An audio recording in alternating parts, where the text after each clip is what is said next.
Hey guys, this is Austin, and today I'm here with a review of the Samsung Galaxy Note 2. With a quad-core processor, massive 5.5-inch display, and Android 4.1 Jelly Bean, hit up that like button and let's take a look.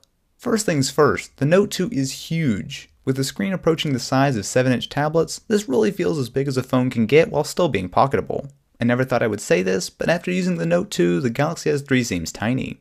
It probably is too big for some people, but after a few hours with it, I was already loving the extra screen real estate. Even though it's made out of plastic, it feels solidly built, even better than the Galaxy S3. It's also clear that Samsung spent a lot of time making sure that it feels comfortable in the hand, something I've had issues with in some recent phones. Up front is the 1.9 megapixel front-facing camera, light and proximity sensors, and notification LED. You'll also find the 5.5-inch Super AMOLED display, which sports a resolution of 1280 by 720. The rest of the phone is fairly standard, with a micro USB port on bottom and volume rockers and a sleep-wake button on either side. You're able to remove the rear cover, which gives you access to a micro SD card slot of up to 64 gigabytes, SIM card on most carriers, and the battery. There's also an optional flip cover, which replaces your original back and gives you some protection for the screen. With 3100 mAh of capacity, the battery takes full advantage of the large size of the phone. While at the Note 2 launch event recently, I used the Note for an incredibly long day and it still wouldn't quit on me. If you try hard enough, you can probably drain it in a day, but it's among the best smartphones for battery life I've ever tested.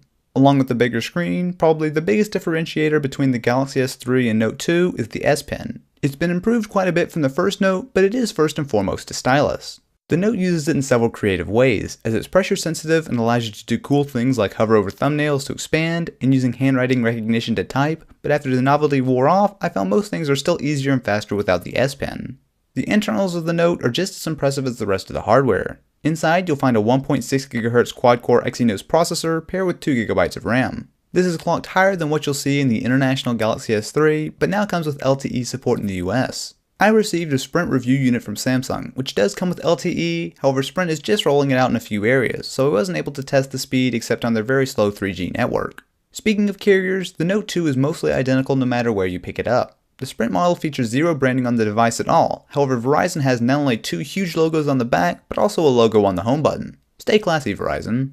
As good as the hardware is, after reviewing phone after phone with Android 4.0, the Note 2 is among the first new devices shipping with Android 4.1 Jelly Bean. I won't go too in-depth here, but the gist of it is the Note 2 is incredibly smooth doing practically everything, which is a huge plus for me. TouchWiz is also back, and while I prefer stock Android, I do admit as far as skins go, it really is entirely usable. The Nature UX is here in full effect with lots of water and bird sound effects, which thankfully you can change, along with neat features like the water on the lock screen changes to ink when you use the S Pen to unlock. Features like Pop-Up Browser take great advantage of the large display by allowing you to view web pages and video while still browsing Twitter, for example. And a full multitasking mode that allows you to run 2 apps at a time is already on the international Note 2 and will be coming to US variants soon. The camera is identical to the Galaxy S3, which means you can expect very good performance. The 8 megapixel stills are generally very sharp and have good color and contrast. There are several built-in modes, and amazingly enough, they're actually not bad. Panorama mode is here and works well, as are several creative modes that highlight certain colors which can look awesome. 1080p video is also quite good, although stabilization is lacking as on most smartphones. The Samsung Galaxy Note 2 is easily among the best smartphones, period. At $300 it's certainly a bit pricey, and I do recommend trying one as the size isn't for everyone, but I can wholeheartedly recommend the Note 2 as one of the best phones out there.